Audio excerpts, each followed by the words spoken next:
A volcano, which has been dormant since the 70s, has erupted in Russia's far eastern Kamchatka peninsula.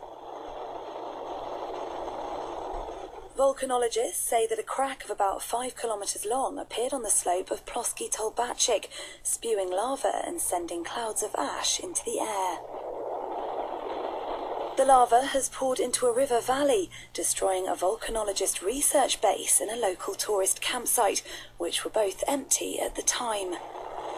While huge spreads of surrounding tundra and wildlife have been destroyed by the lava stream, no human casualties have been reported.